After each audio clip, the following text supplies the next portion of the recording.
Do you think it's possible that something so tragic can happen to somebody that they never recover from it? I think it'd be fair to say that horror films produce a lot of victims. It only makes sense. A monster needs prey. A serial killer needs people to murder. Cause and effect. But what happens when that particular effect survives the chase and continues on past the end credits, into another story? Well, when done right, that's when things get really interesting. Well, you're forgetting one thing about Billy Loomis. What's that? I fucking killed him. There's a certain class of character, if you will, that fits this mold, and us horror fans affectionately like to call them final girls. There have been dozens, probably hundreds throughout the history of horror, ranging from one-off nobodies who get lucky in the last reel to genre-defining action heroines the likes of Ellen Ripley. Get away from her, you bitch! But today, big shock, I'm talking about the Halloween series and the kind of epilogues that have been given to the franchise's most famous final girl. What's the boogeyman?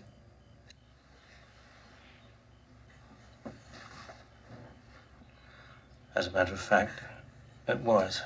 1998's Halloween H20 and 2018's Halloween each act as real-time follow-ups to the 1978 classic, rejoining Scream Queen Jamie Lee Curtis's Laurie Strode in two separate continuities. Separate or not, one general logline could be made to work for both films. Years after that terrible night in 1978, Laurie is once again hunted by masked serial killer Michael Myers and has to protect not just herself, but her family from his soulless evil. Both stories, or both Lauries, I suppose, are similarly painted as divorced, maladjusted, quasi-functional alcoholics and mothers to children who resent them for how they've handled, or not handled, what they lived through years before. Sure, H20 is a sequel to the first two Halloweens, confirming Laurie and Michael as siblings. Who was that?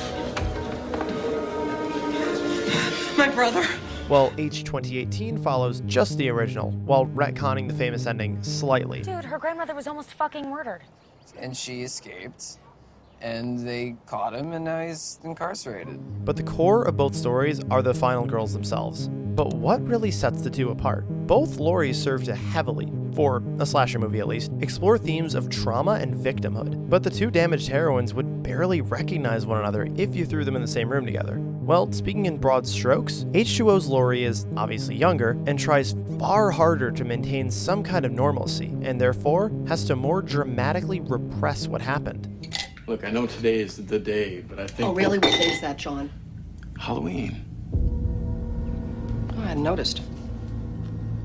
H2018 Laurie might have tried once, or even twice, at a normal life, but at some point before we link back up with her, she accepted that this might just be it for her, at least as long as her boogeyman exists.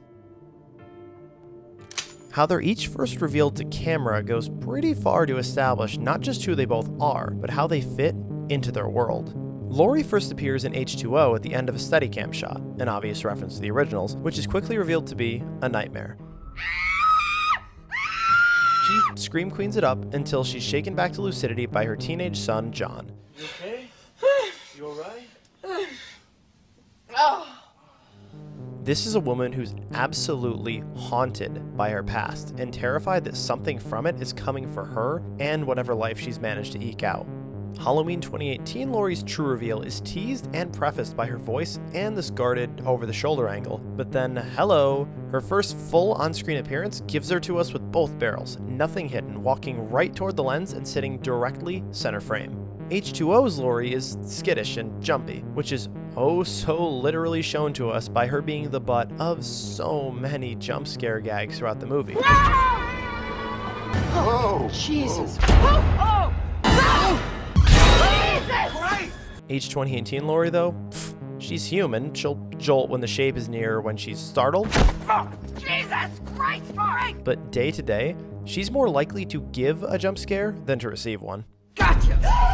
Jesus. You're dead. But before we just list off difference after difference, let's take a second to consider why the two Lauries are the way they are. Bear in mind, H20's Laurie went through the events of Halloween 2 as well as the first, so she has the added disturbing detail of Michael's brotherhood as well as his actions to deal with. H2018 has no such connection to struggle with.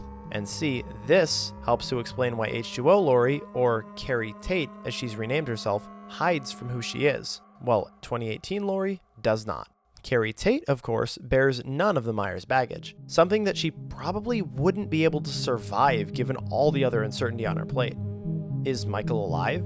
Is he coming? If so, when? Does he know about her son John? Are her students or coworkers going to discover who she is and, worse, judge her for it? She is plagued by uncertainty in all facets, and that holds her back immensely. H2018 Laurie is almost the exact opposite.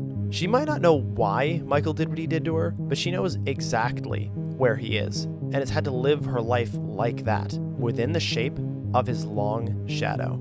And unlike her Carrie Tate counterpart, this Laurie knows and accepts exactly who she is, and all the failings that come with it. I'm twice divorced, and I'm a basket case. There's one other moment that demonstrates what might be the biggest and most important difference between our two post-final girls, when they first come face to face with their boogeyman. After more than half a film of build-up, much of it filled with cat scares and hallucinations, H2O Laurie is forced to literally stare Michael down from inches away.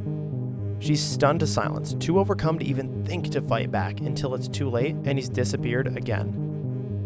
H2018 Laurie responds to a police scanner like a comic book vigilante, spotting the shape through a second-story window and firing at him before she can even process that it's only his reflection. She was so hungry for the fight, the catharsis, that she's needed for 4 decades, that she gets carried away by action. These two moments give us a succinct demonstration of how each Laurie at least planned to deal with their boogeyman. H2O's Laurie just wanted to hide, and barring that, play defense. H2018 Laurie, though, could barely stand to wait for the shape to even escape custody.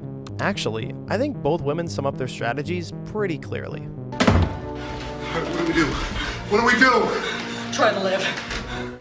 You need help, and you are not welcome in this house until you get it. I have tried to protect you and prepare you. Now we have to hunt him down. Contrary to any idea or game plan, each of the two are forced to rely on the other's method to survive and ultimately win the day.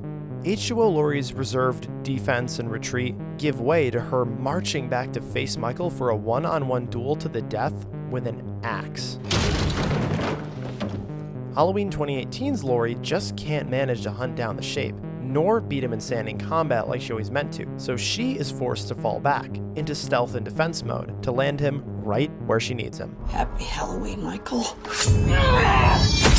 Both final girls achieved the victory they so craved, each going so far as to subvert your everyday horror cliffhanger in favor of what was meant to be true closure.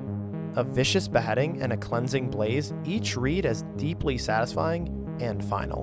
But, to borrow a quote from a great graphic novel, nothing ever ends. It would seem so, at least, as, in both cases, the shape would find a way to, just as she did before, survive his seemingly inescapable fate and the credits beyond it.